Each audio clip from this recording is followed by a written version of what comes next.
I've been thinking a lot about this concept of evolution and revolution within and outside of oneself. And I looked up the definition of the verb to revolt. And the first thing that came up was to rise in rebellion. And a revolution being an attempt to put an end to the authority of a person or body by rebelling. Oh, there's so much. There's so much I'm thinking. And then to evolve is to develop gradually, especially from a simple to a more complex form. To evolve, to develop, to progress, mature, emerge, expand, unfold. So,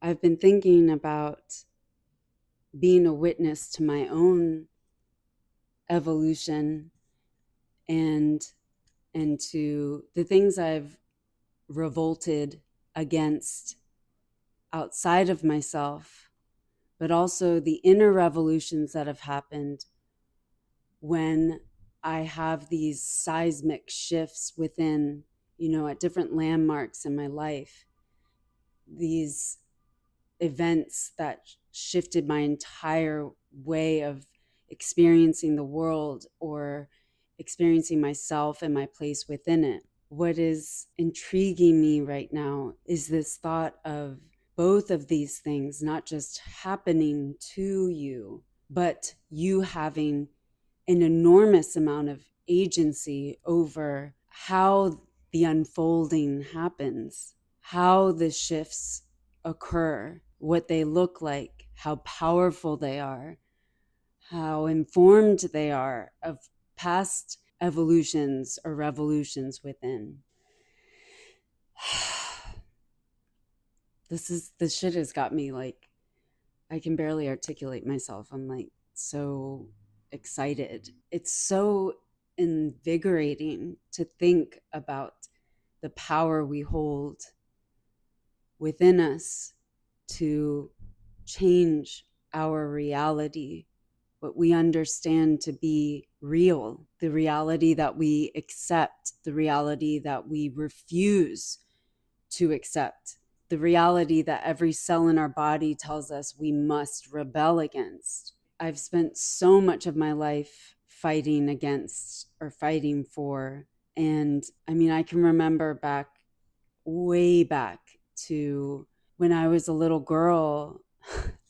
I was raised Catholic and we had a fine church. It was actually a nice community, but I knew from a very young age that I didn't believe in this belief system, that I started finding examples of hypocrisy or contradiction or just shit I didn't agree with, thinking that the way, but everyone else on the planet that doesn't subscribe to that belief system doesn't, and they're wrong. When we would drive home from Mass every single Sunday, I can remember sitting in the back seat and recounting every single example that I observed within that hour of Mass every Sunday to my parents, just listing out, all these people coming to this place seemingly as an obligatory action because so many of them seem very disinterested in what the priest is saying and very distracted and not present and not listening and not engaged. And it just seemed like a bunch of bullshit to me. I don't know. I think it's that instinct to question, especially if I see a large body of people just blindly accepting something as truth. This is not to discount the fact that millions, probably billions of people have a very sacred relationship with their God or gods or whatever they believe has a power above or over us. Oh man, side tangent. I had the most wonderful cabbie the other day, and he basically said it doesn't matter Catholicism, Judaism, Islam, Buddhism, Hinduism, it doesn't matter. He was like, what matters is that you choose something to believe in. And anyway, I can't even go off on that tangent right now. Oh God. Uh God, lowercase God. But anyway, back to the time when I was about to be confirmed. I don't know how old you are, but you're a young person, and you're being called upon to confirm your belief in this all encompassing proclamation of how this world works and what your purpose is within it. And that you believe in this system as the end all be all truth, capital T truth. Over all others are just lowercase t truths. And I just remember being like, there's no fucking way I'm going through a ceremony that confirms my belief in something that I simply do not believe in. It was so simple to me. But I remember this fucking kid, telling me, why do you care? Why do you care if you believe in it or not? You're going to get money, you're going to get presents. Like, just do it. And I just, oh, I can recall that feeling, that sensation of being like utterly disgusted by him, by the fact that he could do something like that was in him, to pretend to believe in something for the sake of reaping selfish benefit. That's one of my first memories of just feeling righteous indignation. There's so many landmarks in my life that I can remember where I was confronted by what I was being told was the reality that I lived within, and my instincts telling me, absolutely not. I will not abide by that. I remember when I got my first speeding ticket. It wasn't the first time I was pulled over. It was the first time I received a ticket and had to go to court for, and I think I was going like 20 miles per hour over or something like that. But going into court with my mother and slowly realizing how our justice system worked, and how in this instance it had nothing to do with me taking responsibility for my actions. In fact, it was encouraging me to throw money at my mistake in order for it to go away and for us to all pretend like I hadn't done something bad. If I had the money to pay, and if I chose to make a prayer for judgment, we would all pretend like I was going, I don't know, they would reduce my speed. And I kept thinking to myself, but I was going 20 miles per hour over. No one can change that fact. But apparently, in our justice system, you can change the truth if you have enough money. Ooh, and I remember having that same sensation inside of myself, like, what the fuck is this? I did something that was very unsafe, very irresponsible, could have hurt someone, seriously hurt someone. And here I am, and the attorney and the judge are simply telling me that we can all lie and say that I was going, I don't know, 14 miles per hour or 8 miles per hour over instead of what I was really going. And I would pay a certain amount and it would all just go away. Oh man. I can like feel like these are the moments that shaped that revolutionary in me, the revolutionary in response to my external environment.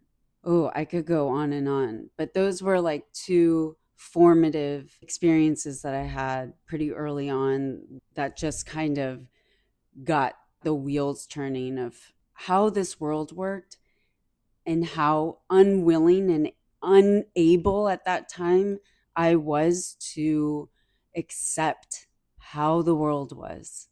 So that's one, Jesus, that's one kind of revolution in response to your external environment. The effort to end, what did it say?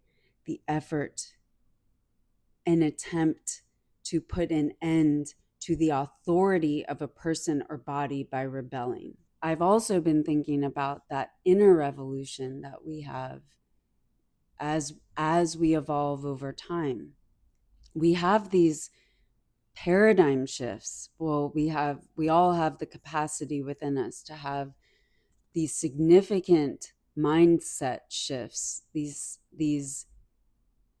the rearranging of our perspective, or the expansion, or the rejection or acceptance, or the embrace of a reality that maybe we couldn't previously accept or we couldn't previously understand.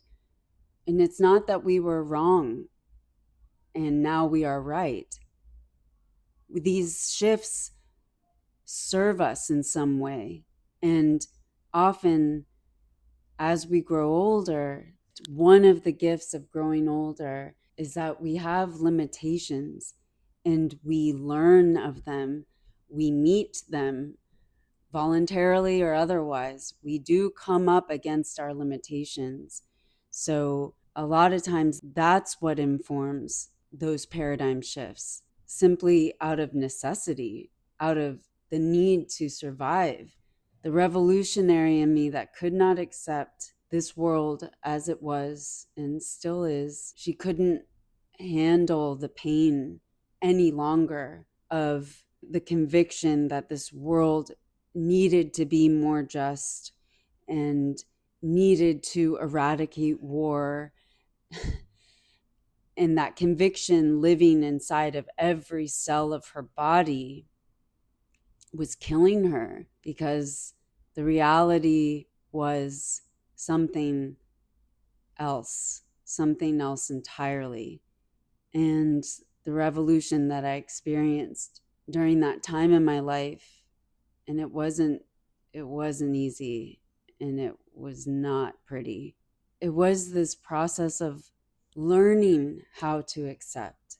I had to learn over the course of years how to accept a world so unjust, with so much suffering, that I was previously unwilling to accept. So, spending all of my time and energy fighting against. I had to come to this realization: if I wanted to live and stay in this world and be well inside of it, I had to learn to accept the world as it was, so that I could be here and not spend this entire life fighting. I evolved to a place where I no longer feel that it is my inherent duty to fight for the world that I so deeply wish was real, and to instead start here, right where I am inside of this world, just as it is. And if I want to fight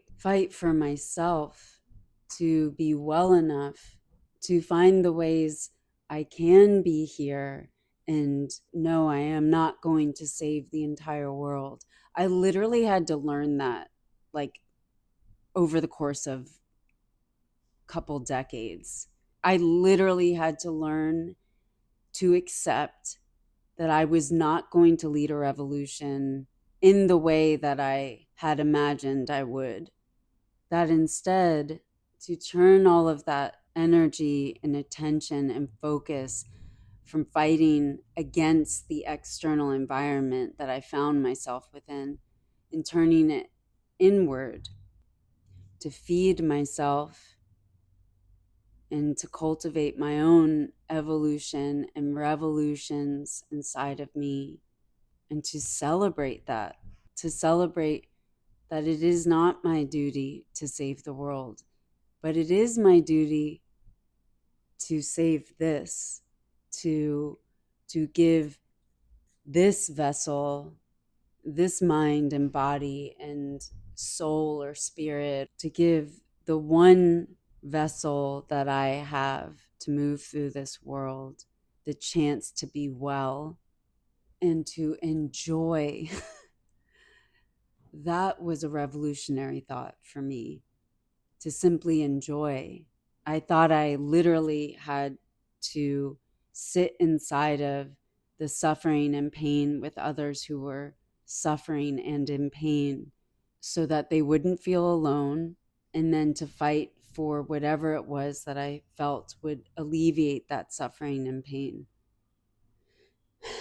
Turns out, when you take care of yourself and you feed your own well being, and you turn that energy and focus inward to self-study and self-care, turns out that's the way to bring about any positive change in this world. As you naturally emanate those evolutions and revolutions that are happening within you, when you give yourself that time and energy to develop and progress, and what else does it say, to emerge, to expand, to unfold, we naturally emanate that energy out into the world around us when we're focusing on taking care of ourselves. So I think that'll do for today. Hopefully some of that was coherent and useful. Thank you for being here with me. And I would love to hear if this brought up anything for you, if anything resonated with you or provoked you or evoked something within you. I'd love for you to share it with me, with anyone else who's listening. And I will see you next time, I hope.